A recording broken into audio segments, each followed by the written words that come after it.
Bonjour à vous, Christine Pedizzi, CP+, Développement commercial. Nous allons voir aujourd'hui comment organiser vos actions commerciales grâce à un plan d'action. Alors à quoi ça sert? Eh bien, je vous redis, c'est vraiment à organiser, c'est-à-dire à gagner du temps, à gagner de l'efficacité, de l'énergie et également à gagner de l'argent. Alors, un plan d'action commercial, comment ça se présente? Eh bien, en fait, il suffit de planifier vos actions, mais sur une durée assez longue, c'est-à-dire entre 6 mois et 1 an. Ça vous évite de repenser tous les lundis matins à quelles actions vous allez mettre en place pour aller prospecter ou trouver des clients. Pour moi, le plan d'action se décompose en 5 grandes catégories. Tout d'abord, quelles sont les actions directes que je vais mettre en place? C'est-à-dire, est-ce que je vais faire du phoning? Est-ce que je vais mettre en place des campagnes de mailing avec du tracking? C'est-à-dire que je vais savoir qui clique, qui ouvre ou sur quel bouton a-t-il cliqué. Et du coup, d'avoir après une prospection ultra ciblée, ultra personnalisée par rapport à cette campagne de mailing. Je vous parlais sur la vidéo précédente de récurrence des actions, c'est-à-dire que si j'envoie un mailing, il faut que je programme une récurrence, c'est-à-dire peut-être tous les mois, tous les 2 mois, être présent pour délivrer de l'information et être toujours présent dans l'esprit de vos clients et également de vos prospects. Ça peut être également tout ce qui est action indirecte, c'est-à-dire là, je ne vais pas au-devant de mon client comme avec le mailing et le phoning, mais par contre, je me sers de personnes qui vont développer mes ventes. Ça peut être des revendeurs. Mais là encore, même si j'ai des revendeurs, il s'agit de les animer. Peut-être se prévoir un déjeuner revendeur par mois. Donc c'est encore là la récurrence qui est importante. Ça peut être des prescripteurs. N'oubliez pas que vos clients sont les principaux prescripteurs et ambassadeurs de votre marque.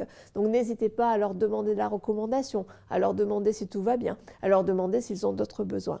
Également les partenaires stratégiques, on l'a vu dans la première vidéo, pourquoi c'était important d'avoir également des partenaires, mais que ce soit cette action indirecte, ça s'anime. Voilà, il est vraiment important de toujours être présent, même si on a une politique de développement par le partenariat ou par la prescription.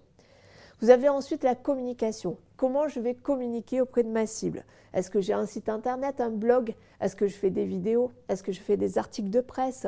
Est-ce que je distribue des flyers? Voilà, tout ça va dépendre bien entendu de votre cible, on l'a vu dans la vidéo précédente, mais c'est très important de les organiser et de connaître également le retour sur investissement de chaque action que vous allez entreprendre. Ça, c'est vraiment important de le suivre.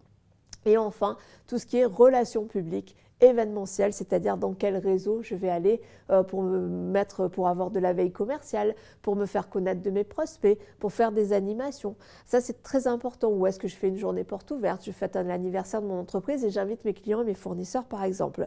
Donc tout ça, c'est parallèle, c'est-à-dire l'important, c'est d'avoir un équilibre entre les actions directes, les actions indirectes, la communication, également tout ce qui est RP et événementiel. Et pour terminer, j'ai besoin également d'identifier les ressources dont j'ai besoin. Effectivement, peut-être pour mettre en place un fichier prospect, j'aurai besoin d'un stagiaire, d'une junior entreprise. Pour envoyer un mailing avec tracking, si je n'ai pas les ressources en interne ou si je n'ai pas le temps, c'est identifier un prestataire. Et tout ça, ça a un coût. Donc, il est bon également d'identifier à quel coût vont me revenir ces actions commerciales et je vous répète pour quel retour sur investissement, ça c'est vraiment très important. Donc, comment suivre tout ça? Une fois que vous avez planifié vos actions, eh bien, c'est mettre en place un tableau de bord de suivi qui va vous permettre de recadrer très rapidement si vous voyez qu'une action finalement n'apporte pas les fruits que vous espériez. Donc, je vous rappelle les 3 clés d'un développement commercial réussi. C'est d'abord la récurrence des actions, l'organisation et une méthode. Et en mettant en place un bon plan d'action commercial, vous aurez toutes les chances d'atteindre vos objectifs. Merci.